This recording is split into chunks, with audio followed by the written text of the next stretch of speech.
While clearing her late grandmother's home, a granddaughter discovers a letter from 1978 hidden in the lining of a gala dress. The letter reveals that her grandmother, always known as a humble cleaning lady, lived one secret night that changed the course of 3 generations, and the dress holds an even deeper secret about her grandfather's true identity. Dust danced in the rays of sunlight, cutting through the room like golden blades of memory. Jane Mitchell knelt before the cherrywood wardrobe, that immense piece of furniture that had occupied half of Grandma Dorothy's bedroom for as long as she could remember. The smell of lavender and mothballs invaded her nostrils, the scent of a guarded past, of life suspended in time. 3 weeks had passed since the funeral. 3 weeks since Grandma Dorothy's husky, loving voice had fallen silent forever in that yellow house in Asheville, North Carolina, where Jane had spent every summer of her childhood. Now, at 32 years old, divorced and mother to a 7-year-old girl, Jane returned not for chocolate cookies and fireside stories, but to empty closets and decide what to do with 86 years of life accumulated in cardboard boxes. Jane had this way of biting her lower lip when concentrating, leaving a red mark that lingered for minutes. She also talked to herself in a low voice while working, as if conversing with invisible ghosts. And there was something else, a habit of running her fingers through her dark hair 3 times before making any important decision, a nervous tick her daughter Emma had begun to imitate. The October air carried the scent of burning leaves from neighboring yards. Through the lace curtains, Jane could see the maple trees shedding their copper coins onto the lawn her grandmother had tended with such devotion. Everything in this house whispered of permanence, of roots that ran deep into red Carolina clay. Yet Dorothy Mitchell had always been a woman of few words about her own past, deflecting questions with a gentle smile and a plate of warm apple pie. Jane pulled open the wardrobe's heavy door. It groaned on brass hinges that probably hadn't been oiled since the Carter administration. Inside hung a sparse collection of house dresses in faded florals, 2 wool coats with worn elbows, 3 Sunday church outfits in sensible navy and grey. This was the wardrobe of a woman who had cleaned other people's mansions for 40 years, who took the bus to work every morning at 5 and returned every evening at 7, who saved pennies in mason jars and mended her own stockings by lamplight. But there, pushed to the very back corner behind a garment bag yellowed with age, hung something that didn't belong. Jane's breath caught as she carefully extracted it from the shadows. The dress emerged like a ghost from another era, a floor-length gown in midnight blue silk that seemed to capture and hold the afternoon light. Delicate beadwork traced patterns of stars across the bodice. The fabric felt cool and impossibly smooth beneath her fingertips, whispering secrets with every fold. This was not a dress bought at the discount store downtown. This was not a dress that belonged in Dorothy Mitchell's careful, frugal life. A small brass key fell from the garment bag and clinked against the hardwood floor, the sound sharp as a question mark in the silent room. Jane picked it up, turning it over in her palm. No label, no tag, just worn brass heavy with age. She looked back at the dress and something stirred in her chest, that particular sensation of standing at the edge of discovering something that would change everything she thought she knew. Her grandmother's face floated through her memory, those pale blue eyes that always seemed to hold some profound sadness just beneath their kindness. The way Dorothy would sometimes pause while washing dishes and stare out the kitchen window as if watching a movie only she could see. The dress had a small tag sewn inside the neckline. Jane squinted at the faded script. Belmont Estate, Spring Gala, April 1978. 1978, the year her mother was born. The year Dorothy had been, Jane did the math quickly, just 23 years old. She held the dress up to the window. In full light it was breathtaking. Whoever had worn this hadn't just attended a party. They had attended the kind of party that existed in magazines and movies, the kind where champagne flowed from fountains and orchestras played until dawn. But how had her grandmother, who barely made minimum wage scrubbing toilets and polishing silver for wealthy families, come to possess such a treasure? Jane carefully laid the dress across the bed, its silk pooling like dark water. As she did, she felt something stiff in the bodice lining. Her fingers found a small tear in the interior seam, not damage but an intentional opening, carefully hand-stitched to create a hidden pocket. Inside was an envelope. The paper had turned cream with age, and the handwriting on the front made Jane's heart skip. To whoever finds this, please understand. Written in her grandmother's unmistakable, careful script, each letter formed with the precision of someone who had learned to write late in life and treated every word as precious. Jane's hands trembled as she lifted the envelope flap, already unsealed by time. Inside was a single sheet of paper, folded once. The letter began without preamble, as if Dorothy had been waiting decades to finally speak. My dearest unknown reader, if you've found this dress, then I am gone. And perhaps it's time the truth came out from where I've kept it buried all these years, pressed between silk and silence. Jane sank onto the edge of her grandmother's bed, the letter trembling in her hands. Outside, a cardinal called from the oak tree, 3 sharp notes that seemed to punctuate the moment. She could hear her daughter Emma playing in the backyard with the neighbor's dog, her laughter floating through the open window like a lifeline to the present moment.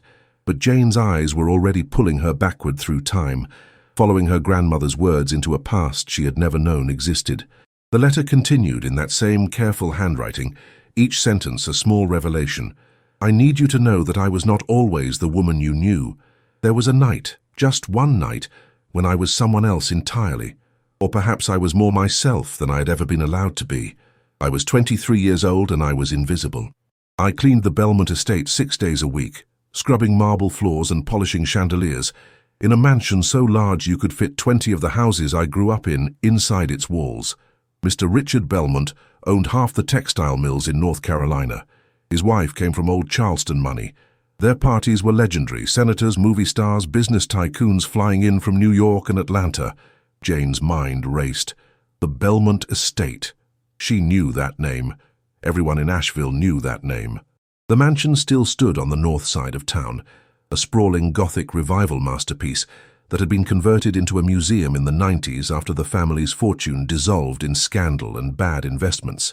She had taken Emma there just last spring for a school field trip about local history. Her grandmother had worked there for years, apparently. Yet Dorothy had never once mentioned it, never pointed it out when they drove past, never shared a single story about the people she had worked for or the mansion's legendary grandeur. On April 15, 1978, the letter continued, they were hosting their biggest party of the year, 200 guests. The governor was coming. There were rumors even the former First Lady might attend. I had been working 16-hour days for a week, preparing every room until it gleamed. That morning, Mrs. Belmont's personal secretary, a cruel woman named Victoria, told me I would need to work through the party, staying in the background, to immediately clean any spills, refresh the powder rooms, keep everything perfect while remaining unseen. Like a ghost, she said. Rich people don't want to see the help. Jane felt something twist in her chest. She thought of her grandmother's arthritic hands in her final years, twisted and swollen from decades of hard labor. Those hands had scrubbed floors while women in diamonds danced overhead. But that afternoon something happened. One of the caterers got sick, food poisoning from bad oysters. They were 3 servers short, and the party started in 4 hours. I overheard Victoria on the phone panicking. The catering company had no replacements. Mrs. Belmont was threatening to sue. And then Victoria looked at me, really looked at me for the first time, and I saw her calculating. The letter paused there, or rather the handwriting changed slightly, as if Dorothy had put down her pen and picked it up again hours or days later, before continuing. They gave me the dress. Not gave, loaned. Victoria made that clear. It had belonged to Mrs. Belmont's daughter who had married and moved to Boston. You're about her size, Victoria said, holding it up against me like I was a mannequin. You'll wear this. You'll carry champagne trays, you'll smile, and you'll keep your mouth shut. If anyone asks, you're a server from the catering company, nothing more. She did my makeup herself, painted my face like I was going on stage, pinned up my hair with mother-of-pearl combs. When I looked in the mirror, I didn't recognize myself. Jane looked again at the dress spread across the bed. This wasn't just any dress. This was a costume, a disguise. How single night when her grandmother had stepped through a looking glass into a different world. But why had she kept it? Why hide it for 47 years? The letter held the answer. I should have just carried the champagne and kept silent like Victoria ordered. But then he looked at me. Jane's breath stopped. Her grandmother's careful prose suddenly trembled with something else, something that felt like the ghost of joy and terror intertwined. Thomas Whitmore. He was 35, a widower who had inherited a banking fortune from his father. I had seen his photograph in the newspaper, had actually cleaned his father's study many times, though I'd never met the son. He was standing alone on the terrace, looking out over the gardens with the saddest expression I had ever seen on a man's face, and when I walked past with my silver tray of champagne flutes, he turned and smiled at me like I had just brought light into a dark room. Jane's grandmother had never mentioned any Thomas. She had always said Jane's grandfather was Robert Mitchell, a mill worker who died in an accident before Jane's mother was born. There was a single faded photograph in a frame downstairs, a stern-looking man in overalls standing beside a young Dorothy. Jane had never questioned it. Now every question rose at once like birds startled from a tree. The letter continued. He thought I was a guest, someone's daughter from Richmond, perhaps. Someone who belonged in that dress, in that world. And for reasons I still don't fully understand, I didn't correct him. When he asked me to dance, I said yes. Jane realized she'd been holding her breath. She exhaled slowly, feeling Emma's laughter drift in through the window again, grounding her. If you're watching this video, Jane thought absurdly, as if her life had suddenly become a story someone else was narrating, please subscribe and ring the notification bell, because what comes next will change everything you think you know about family secrets. The thought was so bizarre she almost laughed, but her grandmother's next words pulled her back into the gravity of the moment. We danced for 3 songs. He told me about losing his wife 2 years earlier to cancer, about how empty his enormous house felt, about how he came to these parties because people expected it, but he felt like a ghost moving through his own life. I listened, really listened, because listening was what I knew how to do. I had spent years invisible, and invisibility teaches you to pay attention to what others miss. I saw his grief. I saw his loneliness. I saw a man drowning in a golden cage. Jane's eyes burned. She touched the dress again, imagining her grandmother, young, terrified, transformed, spinning across a ballroom floor in the arms of a man who saw her as something she wasn't. And then Victoria found me. The letter's tone shifted. Jane could feel her grandmother's panic seeping through the careful words. Victoria grabbed my arm so hard she left bruises that lasted a week. She pulled me away from Thomas, smiling at him with poisonous sweetness. So sorry, Mr. Whitmore, but I need to borrow her for just a moment. He smiled back, confused but polite. Of course, save another dance for me. I nodded, unable to speak, and Victoria dragged me through the crowd and into a service hallway. Jane could picture it. The sudden transition from gilded ballroom to bare concrete, from orchestra music to harsh fluorescent lights. The violence of being yanked from dream to reality. She threatened to fire me immediately. Worse, she threatened to tell everyone what I'd done, to shame me publicly in front of all those people. You think you can pretend to be one of them, she hissed. You're nobody. You're nothing. Get back to the kitchen and clean the serving platters until your hands bleed, and if I see you anywhere near the guests again, I'll make sure you never work in this town again. Dorothy had been born in 1955 in a hollow outside of Waynesville, the youngest of 6 children. Her father had worked in the mines until black lung took him when Dorothy was 12. Her mother cleaned houses and took in laundry, teaching her daughters that hard work and silence were the only currencies available to poor mountain girls. Dorothy left school after 8th grade to help support the family, finding work wherever she could. Waitressing, babysitting, eventually landing the cleaning position at the Belmont estate when she was 20. Jane knew these facts the way you know the weather patterns of your childhood, present but unexamined. What she hadn't known was the weight they carried, the way poverty could make you invisible, even when standing in a room full of people, the way a woman like Victoria could wield the threat of unemployment like a knife against your throat. I went back to the kitchen, the letter continued. I took off the dress and put on my uniform. I scrubbed pots until midnight while the party spun on overhead. I could hear the orchestra, the laughter, the clink of crystal, and I hated myself. Not for pretending to be something I wasn't, but for believing, even for 3 dances, even for 20 minutes, that I could be seen as fully human by someone like Thomas Whitmore. The afternoon light had shifted. Jane realized she had been reading for over an hour. The shadows in the room grew longer, and with them came a chill that made her pull her grandmother's old cardigan tighter around her shoulders. The dress seemed to glow in the fading light, as if it held its own luminescence. But then something happened that I never expected. Jane leaned forward. At 2 in the morning, long after the last guests had gone home and the catering trucks had pulled away, I was emptying trash bins in the grand hall. and I heard footsteps. Thomas Whitmore came down the curved staircase, still in his tuxedo, loosened tie hanging around his neck. He looked exhausted, and when he saw me, really saw me in my grey uniform with my hair pulled back in a simple braid, he stopped on the stairs like he'd been struck. Jane's heart pounded. She thought of every fairy tale she'd ever read to Emma, every story of mistaken identities and midnight transformations. But this wasn't Cinderella. This was real life, where there were no fairy godmothers and no glass slippers, only consequences. "It was you," he said. "Just that. It was you."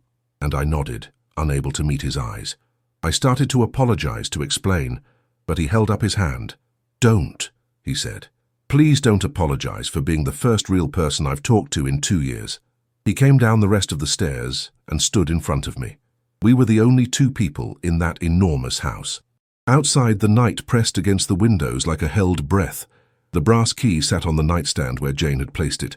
She picked it up again, rolling it between her fingers. What did it open? What else had her grandmother locked away? He asked me to walk with him in the garden. I should have said no. I should have finished my work and gone home to my apartment and forgotten the whole impossible evening. But I didn't. We walked for an hour through Mrs. Belmont's rose garden while dawn broke over the mountains. He told me the truth, that his marriage had been arranged by their families, loveless but respectful, that his wife had been his best friend, but never his passion, that he felt he'd been living someone else's life since he was 18 years old, following a script written before he was born. Jane thought of her own divorce 2 years earlier, the slow realization that she and Michael had been playing house, performing marriage rather than living it. She understood suddenly what Thomas Whitmore must have felt, the suffocation of a life that looked perfect on the outside while your soul starved inside it. And I told him the truth too, about growing up poor, about my father's death, about working since I was 12 years old and never having enough money for food and rent both, about being invisible, about how that dress had felt like putting on a different skin for a night, becoming someone who mattered. He listened to every word like I was telling him secrets of the universe. The letter's handwriting grew smaller here, cramped, as if Dorothy had been trying to fit more truth onto the page than space allowed. When the sun rose fully, he walked me to the service entrance, and he said something I have never forgotten. "I see you, Dorothy. I see exactly who you are, and you are extraordinary." Then he kissed my hand like I was a duchess, and he left. Jane's eyes filled with tears. She thought of her grandmother in her final weeks, dying of pancreatic cancer in the hospital, holding Jane's hand and whispering, "I lived a good life. I did the best I could." Had Dorothy been thinking of this night, this moment of being seen? I thought that would be the end of it. A beautiful, impossible night that I would fold up and put away with the dress, a secret to take out and examine in private moments. But 2 weeks later, Thomas Whitmore came back. He came on a Tuesday afternoon, Dorothy's letter continued, when he knew Mrs. Belmont would be at her garden club meeting. I was cleaning the library, dusting first editions that cost more than I made in a year. The butler announced him, confused. "Mr. Whitmore is here to see you." As if that made any sense. As if men like him visited women like me. Jane could picture the library. She remembered it from the museum tour. 2 stories of leather-bound books with a spiral staircase connecting the levels. Probably, Jane thought, her grandmother had climbed that staircase 1,000 times with her duster and her silence. He brought flowers. Daisies, not roses. He said roses were for women who expected them. Daisies were for women who deserved them. I stood there in my uniform holding this bouquet like I'd been handed the moon, and he said, "I haven't stopped thinking about you. I need to see you again. Properly." I told him it was impossible, that people like us couldn't exist in the same world, that I would lose my job if anyone found out, that he would be ostracized from his social circle for courting the help. The word courting struck Jane as almost quaint. But in 1978, in a small southern city, that's what it would have been called. A man of Thomas Whitmore's standing pursuing a relationship with a cleaning woman would have been scandalous, unthinkable. But Thomas was persistent. He found ways to see me. He would come to the estate on days when the family was away, and we would walk in the back gardens where no one could see us. He would leave letters for me hidden in books in the library. I would find them while dusting, little notes tucked into the pages of poetry collections. He wrote things like, "You are the only honest thing in my dishonest life. And, when I'm with you, I remember who I was supposed to be before the world told me who I had to become. Jane felt her throat tighten. She wished desperately that her grandmother was still alive, that she could ask her 1,000 questions. What did Thomas look like? How did his voice sound? Did your heart race when you heard his footsteps? Did you dream of him? We fell in love. I know that sounds naive, maybe even foolish, but it's true. For 3 months, we existed in this secret world, between his life and mine. We made plans. He talked about leaving Asheville, moving somewhere no one knew either of us. Vermont, maybe, or Oregon. Somewhere we could start fresh. He said he would walk away from his family's banking empire if it meant we could be together honestly. Jane glanced at the brass key again. A terrible feeling was beginning to grow in her chest, the sense of knowing how this story would end before the ending arrived. Then I discovered I was pregnant. The words sat on the page like stones dropped into still water, rippling outward through time. Jane's mother, Rebecca, had been born in January 1979, 9 months after April 1978, 9 months after that party. Jane did the math she had avoided doing since this letter began. Thomas Whitmore was her grandfather, not Robert Mitchell, the stern man in the photograph downstairs. Thomas Whitmore, the banking heir, the man from the fairy tale night. I was terrified, Dorothy wrote. I knew what pregnancy meant for an unmarried cleaning woman in 1978. I would lose my job immediately. My family would be ashamed. I would end up like my mother, taking in laundry and scrubbing floors until my hands bled, except now with a baby and no husband and no prospects. But I also felt a strange kind of joy. This baby was proof that what Thomas and I shared was real, not just a fantasy we'd invented in stolen moments. Jane thought of Emma, asleep in her car seat on the drive down from Virginia 3 weeks ago, her face peaceful and trusting. The weight of loving a child. The terror of being responsible for another life. I told Thomas one evening in late July. We met in a gazebo on the far edge of the estate property, where the manicured lawn gave way to wild forest. I remember the sunset turning everything gold and the sound of cicadas singing in the trees. I told him I was pregnant, and I watched his face cycle through surprise, joy, fear, and finally something that looked like determination. He held me and said, "Marry me. Tomorrow. We'll leave tonight if we have to. I don't care about any of it. The money, the family name, none of it matters compared to you and our child." Jane's eyes burned with unshed tears.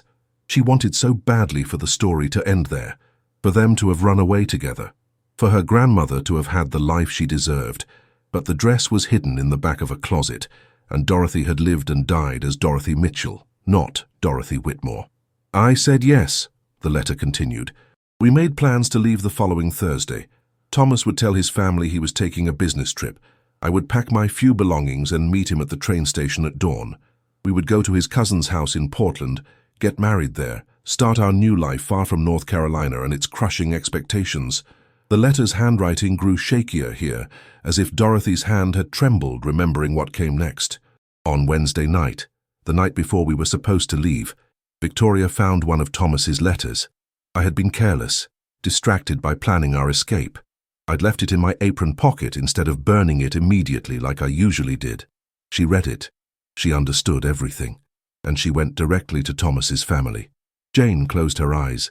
She could see it unfolding like a car accident in slow motion.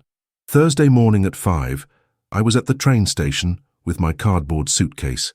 I waited for 3 hours. Thomas never came. I went to the estate thinking perhaps something had delayed him, that we would leave that evening instead. But when I arrived, the butler stopped me at the service entrance. He handed me an envelope with 2 months' wages inside and told me my employment had been terminated, effective immediately. "Mr. Whitmore wants you to know he's sorry," the butler said, looking at the ground, "but his family has made their position clear. There will be consequences if you attempt to contact him again." Jane set the letter down, her hands shaking so badly she could barely hold the paper. She stood and walked to the window, pressing her forehead against the cool glass. Outside, Emma was now sitting on the porch swing reading a book in the fading light, 7 years old. The same age Jane's mother would have been in 1985, probably sitting on this same porch swing, oblivious to the secrets her mother carried. But Jane had to know the rest. She returned to the bed and picked up the letter again. "I never saw Thomas again," Dorothy wrote. "I heard through gossip that his family had arranged another marriage, This time to a woman from a prominent Charleston family, someone appropriate. The wedding happened 3 months later. I was 7 months pregnant by then, living in a one-room apartment above a laundromat, taking in sewing to pay rent because no one else would hire a pregnant woman with no husband and no references. Jane thought of her grandmother's skill with a needle, how Dorothy had made all of Jane's mother's clothes growing up, had sewn Jane's prom dress by hand, had quilted blankets for Emma's nursery. That skill hadn't been a hobby, it had been survival. A month before the baby came, a man knocked on my door. He wore an expensive suit and carried a leather briefcase. He said he represented Thomas Whitmore's family. He placed an envelope on my kitchen table. Inside was $5,000 in cash, more money than I had seen in my entire life. He said there would be another $5,000 when the baby was born, provided I signed papers agreeing never to contact Thomas or his family, never to publicly claim he was the father, and never to seek any further financial support. Jane's hands clenched into fists. $10,000 in 1978. It sounded like a fortune, but it was also a price tag, a payoff, blood money to ensure her grandmother's silence. I took the money, Dorothy wrote, and Jane could feel the shame radiating from those 4 words. I had no choice. I was 3 weeks from giving birth. I had $17 to my name. Without that money, we would have been on the street. So I signed the papers, I took the cash, and I used it to rent a small house and buy baby furniture and pay the hospital bill when your mother was born on January 3rd, 1979. January 3rd, Jane's mother's birthday. A cold winter day when Dorothy had labored alone in a charity hospital, bringing Jane's mother into the world without Thomas, without his family, without anyone who cared whether they lived or died. But I kept the dress, Dorothy wrote. They never asked for it back. Maybe they forgot about it in all the chaos. Maybe Victoria assumed I would be too ashamed to keep such a reminder. But I kept it. I hid it in this wardrobe, in the very back, wrapped in the garment bag. And I kept it because it was the only proof I had that for one night, for 3 months I had been loved by someone who saw me as more than invisible. Jane wiped her eyes with the back of her hand. She understood now why the dress had been hidden. It wasn't shame, it was treasure. A talisman of a different life that could have been. 6 months after Rebecca was born, I met Robert Mitchell. He worked at the textile mill and ate lunch at the diner where I had found waitressing work. He was a kind man, quiet, steady. When I told him I had a baby daughter, he didn't flinch. When I told him her father was gone, I didn't tell him who, only that he was gone. Robert said, "That baby needs a father, and I'd be honored if you'd let me be that." We married 3 months later. He adopted Rebecca legally. He gave her his name, and he loved her like she was his own until the day he died in that mill accident when she was 3 years old. Jane remembered that photograph downstairs with new understanding. Robert Mitchell had been a good man, a man who stepped into a role that wasn't his by blood, but became his by choice. Her mother had grown up believing Robert was her father, had mourned him, had kept his photograph on her dresser for 40 years. "I never told Rebecca the truth," Dorothy wrote. "How could I? What would I say? Your real father is a banking heir who paid me to go away. You were the product of a secret romance that his family destroyed. The man who raised you wasn't your biological father, but he was the only father who mattered." So I kept silent. I let her believe the story everyone knew, that Robert Mitchell was her father, that he died too young, that we made the best of difficult circumstances. But there was more. Jane could see more pages beneath this one. The letter wasn't finished. "What I'm about to tell you," Dorothy wrote, "I have never told another living soul. This is the part of the story that changes everything you think you know. This is why I hid this letter for 47 years. Jane's heart hammered against her ribs. In 1993, when Rebecca was 14 years old, I received another visit from a lawyer, different firm. He told me Thomas Whitmore was dying, liver cancer, 6 months to live, maybe less, and Thomas had begged, according to the lawyer, to see his daughter one time before he died. Jane stopped breathing.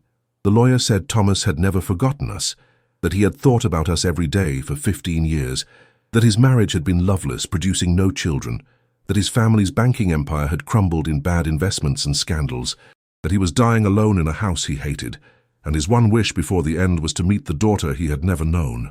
The room seemed to tilt. Jane gripped the edge of the bed. I said no. 3 words that landed like thunder. I told the lawyer that Thomas Whitmore had made his choice 15 years earlier, that Rebecca had a father's grave she visited every Sunday, that I would not destroy her understanding of who she was for the comfort of a man who chose money and status over love. The lawyer tried to tell me Thomas was different now, broken, full of regret, but I didn't care. He had his chance. He chose wrong, and I would not let him disrupt my daughter's life because he suddenly developed a conscience on his deathbed. Jane felt something like vertigo. Her grandmother, kind, gentle Dorothy, had turned away a dying man's final wish, had denied him the chance to meet his daughter, had carried that decision to her own grave. The lawyer left. 6 months later, I read Thomas Whitmore's obituary in the newspaper. He died alone. No wife, she had left him years earlier. No children, at least none that were publicly acknowledged. His family's fortune was gone. The obituary was 3 paragraphs in the back of the paper. For a man who had once been so important, he became so small in the end. Dorothy's handwriting grew even smaller, cramped into the margins now. But here's what I never told anyone. Here's the secret within the secret. 3 days after Thomas died, I received a package. Inside was a letter from Thomas himself, written in shaky handwriting, clearly composed in his final days. And with it was the brass key. The key. Jane grabbed it from the nightstand, holding it up to the light. Thomas wrote that he understood why I refused to let him meet Rebecca, that he didn't blame me, that I was right. He had made his choice, and choices have consequences. But he also wrote that he wanted Rebecca to have something. He had set up a trust fund in her name years earlier, funded from money he had hidden from his family's grasp. The key opens a safe deposit box at First National Bank downtown. Inside is the documentation for the trust, along with letters he wrote to Rebecca over the years, letters he never sent but kept, chronicling the life of a daughter he never knew. Jane's entire body went cold. A trust fund, letters, a safe deposit box that had been sitting in a bank downtown for 32 years. The trust is worth approximately $200,000 now, Dorothy's letter continued, and Jane's vision swam. Maybe more with interest. Thomas specified that Rebecca should receive it when she turned 35, or if I died before then, at my death. The lawyers handling his estate were instructed to contact me when the time came, but I never told them where I moved after I left that apartment above the laundromat. I made sure they couldn't find me. Because I couldn't let this money enter our lives. Jane wanted to scream. $200,000. Her mother had struggled financially her entire adult life, had worked 2 jobs to put Jane through college, had declared bankruptcy after Jane's father left, had died 5 years ago of a heart attack at 63, worn out from decades of exhausting labor and constant financial stress. $200,000 had been sitting in a bank vault the entire time. I know what you're thinking, Dorothy wrote, as if she could see Jane's rage across the years, that I was wrong, that I should have told Rebecca, that the money could have changed our lives. And you're right, I was wrong. I let my pride, my hurt, my anger at Thomas override what was best for my daughter. I convinced myself I was protecting her from complicated truths, but really I was punishing Thomas. Even after he died, I was still punishing him. Jane's tears came hot and fast now. She thought of her mother, working the night shift at the hospital, coming home exhausted, falling asleep in her scrubs because she was too tired to change. Her mother, who had scraped together money for Jane's school supplies, who had worn the same winter coat for 20 years, who had died with less than $3,000 in her checking account. By the time I realized what I'd done, the damage my silence had caused, it was too late. Rebecca was gone. The cancer took her so fast, 3 months from diagnosis to death, and I stood at her funeral knowing I had stolen something from her. Not just money, but the truth of where she came from, the knowledge that her father, her real father, had loved her, had thought about her, had tried in his broken way to provide for her. Dorothy's confession spiraled deeper. After Rebecca died, I thought about giving you the key. You were 27 then, already struggling with your divorce, raising Emma alone. The money could have helped you, should have helped you, but I was afraid. Afraid you would hate me for keeping the secret. Afraid you would see me the way I saw myself, as a bitter old woman who let pride destroy her family's future. So I kept hiding it, kept hiding all of it, and now I'm dying and I'm leaving you with this mess. The letter was almost finished. Just a few more lines in Dorothy's shaking hand. The key opens box 317 at First National Bank on Lexington Avenue. Show them this letter and your identification proving you're Rebecca's daughter. The bank manager was a friend of Thomas's. He's probably long retired now, but the bank will have records. Everything is there. The trust documents, the letters, and maybe, I hope, some answers. Jane looked up from the letter, her eyes burning, her throat tight. The room had grown dark around her. She could hear Emma calling from downstairs, "Grandma Jane, I'm hungry," the present intruding on the past. But there was one more paragraph. "I don't expect you to forgive me, I don't forgive myself, but I need you to understand. When you're young and poor and powerless, when someone offers you money to disappear, part of you believes that's all you're worth. $5,000, $10,000, a price tag on your dignity. I took that money, and in some way I never stopped taking it. I never stopped letting it define what I deserved, what my daughter deserved. Thomas tried to give us more, and I said no because I had learned to say no to everything that looked like charity or pity or guilt." The final lines were almost illegible. "Go to the bank, read the letters, take the money. It's yours now, yours and Emma's. And maybe if you can, try to understand that I did what I thought was right, with the information and strength I had at the time. I loved my daughter. I love you. I love Emma. And I loved Thomas Whitmore, even though I spent 47 years pretending I didn't. Wear the dress if you want. Burn it if you need to. But please, please don't spend your life hiding from the truth the way I did. Love, Grandma Dorothy." Jane sat in the darkness, the letter trembling in her hands while downstairs Emma called again, her voice rising with childish impatience. The weight of 3 generations pressed down on her shoulders. Dorothy's secrets, her mother's unknowing loss, Emma's innocent future. The brass key felt hot in her palm, as if it had been waiting decades to finally unlock not just a safe deposit box, but the truth of who they all really were. Outside, night had fallen completely. The yellow house that had held so many summer memories now felt like something else, a museum of silence, a mausoleum of choices, made and unmade. Jane stood slowly, her legs shaking. She walked to the dress and ran her fingers over the midnight blue silk one more time. In her mind, she could see Dorothy at 23, spinning across a ballroom floor in the arms of Thomas Whitmore, believing for one impossible night that love could transcend the brutal mathematics of class and power. But it couldn't. Not in 1978. Maybe not even now. Still, Thomas had tried. In his broken way, he had tried to make it right. And Dorothy, in her pride and pain, had said no to his redemption. Now it was Jane's choice. Take the key to the bank, unlock the truth, give Emma the inheritance that had been denied to her mother and grandmother, or burn the letter, hide the key, let the past stay buried where Dorothy had tried to keep it.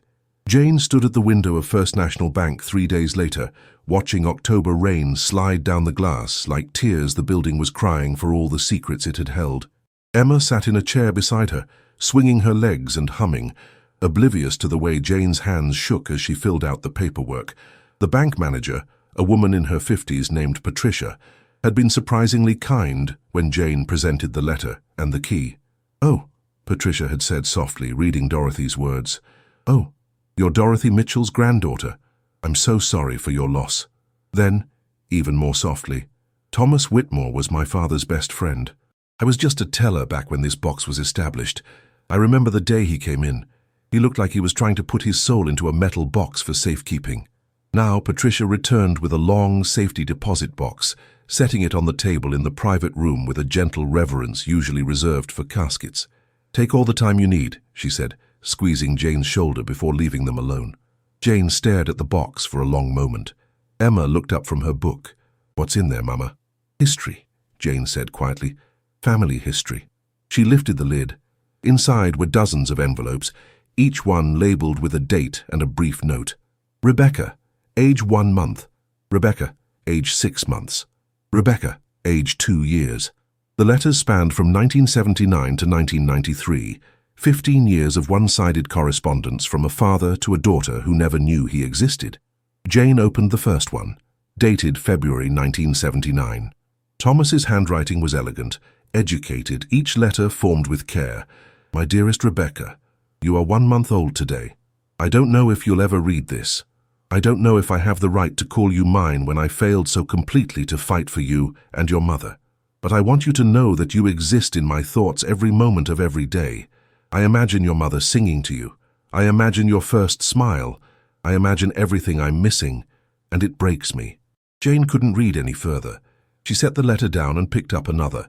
This one from Rebecca's 5th birthday. You started kindergarten this fall. I know this because I pay a private investigator to send me updates twice a year. I know it makes me sound like a stalker. Maybe I am. But I need to know you're okay. The investigator says you're smart, happy, well-adjusted, that your mother, Dorothy, is doing a wonderful job raising you, that you think Robert Mitchell is your father, and he's good to you. I'm grateful for that. I'm grateful you have a father, even if it isn't me, even if I'm just a ghost haunting the edges of your life. There were 37 letters in total. Jane read them all while Emma dozed in her chair, and the rain continued its patient drumming against the windows. She read about Thomas's failing marriage, his business struggles, his growing alcoholism. She read about his slow awakening to how thoroughly his family had controlled and diminished him. She read about his attempts at redemption, donations to charities in Dorothy's name, anonymous payments for Rebecca's school supplies and clothes. Jane now understood where some of those mysterious scholarships had come from. She read about his final days, dying in a hospital room, dictating letters to a nurse because his hands shook too badly to write. The last letter was dated April 1994, 1 week before Thomas died. Rebecca, you are 15 now, almost grown. I will never meet you. Your mother made that clear, and I don't blame her. I made my choice 15 years ago when I let my family intimidate me, when I let fear of scandal override love, when I chose comfort over courage. But I want you to know that if I could go back, if I could return to that train station and find your mother waiting with her cardboard suitcase, I would board that train. I would leave everything behind. I would choose differently. I would choose you both.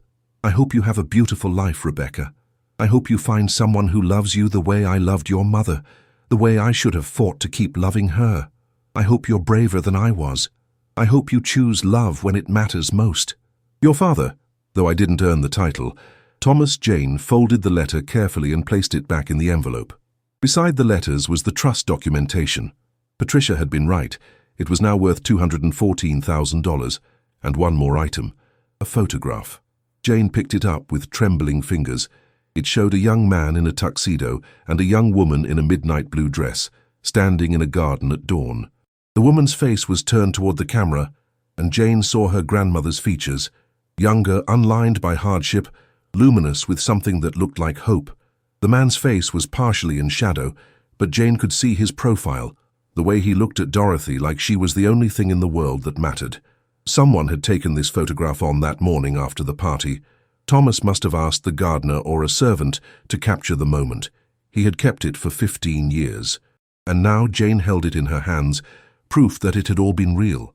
"Is that great-grandma?" Emma asked, suddenly awake and peering at the photograph. "Yes," Jane said. "That's her.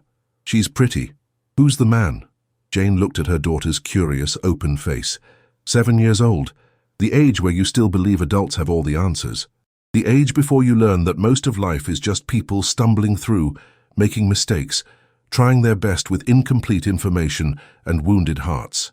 "That's your great-grandfather," Jane said. "His name was Thomas. He loved your great-grandmother very much, but life got complicated. Where is he now?" "He died a long time ago, sweetheart, before you were born, before I was born." Emma nodded, accepting this the way children accept all explanations of death, as something that happens to other people in distant times. She returned to her book, already losing interest. But Jane couldn't look away from the photograph. She thought about Dorothy at 23, pregnant and abandoned at a train station. She thought about her mother, working herself to death without ever knowing she had a trust fund waiting. She thought about Thomas dying alone, his letters unsent, his love unexpressed except in these paper monuments to regret. 3 people who loved each other, destroyed by fear and pride and the brutal economics of class. 3 people who made choices that rippled forward through decades, shaping lives that hadn't even begun yet. That evening, back at the Yellow House, Jane did something she hadn't planned. She took the midnight blue dress from where it still lay across Dorothy's bed. She took it to Emma's room, where her daughter was getting ready for bed. "Try this on," Jane said. Emma's eyes went wide.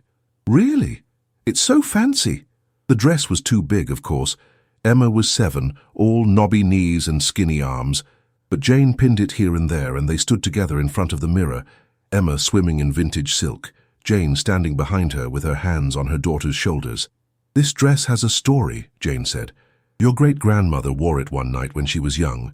She danced with a man who loved her. They had to say goodbye, but they never forgot each other. And because of that night, because of that dress, you're here." Emma touched the beaded stars on the bodice. "It's like a fairy tale." "Yes," Jane said, "exactly like a fairy tale. Except in real life, fairy tales are more complicated. People make mistakes. Things don't always work out. But love still matters. It still counts for something, even when everything else falls apart." Emma didn't fully understand, how could she? But she nodded seriously, as if accepting a sacred trust. Later, after Emma was asleep, Jane sat at Dorothy's kitchen table with a pen and paper. She wrote a letter of her own. "Dear Grandma, I found your dress. I found your letter. I found the truth. And I want you to know I understand. I understand why you kept the secrets. I understand why you said no to Thomas. I understand that you were protecting what little dignity poverty had left you. I'm not angry. I'm not even sad, not really. I'm just grateful that you loved us enough to finally tell the truth, even if you had to wait until you were gone to do it." I took Emma to the bank. We opened the box. We read the letters. "I'm going to use the money to pay off Mum's medical debts and start a college fund for Emma. I'm going to make sure this gift, this last attempt at redemption from a man who made terrible choices, actually helps someone. And I'm going to tell Emma the whole story when she's old enough to understand it. No more secrets, no more silence. Just the messy, complicated, beautiful truth of where we come from and who loved us along the way. Thank you for the dress. Thank you for the truth. Thank you for everything you sacrificed to give Mom and me a life. I see you, Grandma. I see exactly who you were, and you were extraordinary. Love always, Jane." She folded the letter and placed it in an envelope. Tomorrow she would take it to Dorothy's grave and leave it there, a message sent backward through time. But tonight, she sat in the quiet yellow house where 3 generations of women had loved and lost and survived. She thought about train stations and ballroom floors and midnight blue silk. She thought about the courage it takes to love someone across the walls society builds. She thought about how we inherit not just money and DNA, but choices, the good ones and the bad ones, the brave moments and the cowardly ones. Outside, the October moon rose over Asheville. Inside, Jane made herself a promise. Emma would know where she came from. Emma would know that her great-grandmother danced with a banking heir and fell in love and paid the price for it. Emma would know that her great-grandfather tried, however imperfectly, to make amends. Emma would know that love matters, even when it fails, especially when it fails, because the alternative, silence, secrets, shame, had already cost them too much. Jane walked upstairs and stood in the doorway of Emma's room, watching her daughter sleep. In the moonlight, she could see Dorothy's features in Emma's face, the same stubborn chin, the same wide-set eyes, and maybe, if she looked carefully, she could see Thomas Whitmore there too, some echo of a man who chose wrong but never stopped regretting it. "We are made of the people who came before us," Jane thought. "Their choices become our inheritance, their love, their mistakes, their unfinished business. It all flows forward like a river, shaping the landscape we're born into. But we get to choose what we do with that inheritance. We get to decide which patterns to repeat and which to break. We get to write the next chapter." Jane closed Emma's door quietly and returned to Dorothy's room. The dress lay across the bed where she'd left it, still glowing faintly in the darkness like a promise, like a question, like a story waiting for its next chapter. She picked up the photograph of Dorothy and Thomas in the garden at dawn. She would frame this. She would put it on the mantel beside the photograph of Robert Mitchell. Both men had loved Dorothy. Both men had shaped their family's story. Both men deserved to be remembered. And Dorothy, strong, complicated, wounded Dorothy, she deserved to be remembered not just as the gentle grandmother who made cookies and sewed quilts, but as the young woman in the midnight blue dress who danced with impossible love and survived its aftermath with her dignity intact. Jane turned off the lights and climbed into Dorothy's bed, exhausted. As she drifted towards sleep, she could almost hear her grandmother's voice whispering through the darkness. "I see you, Jane.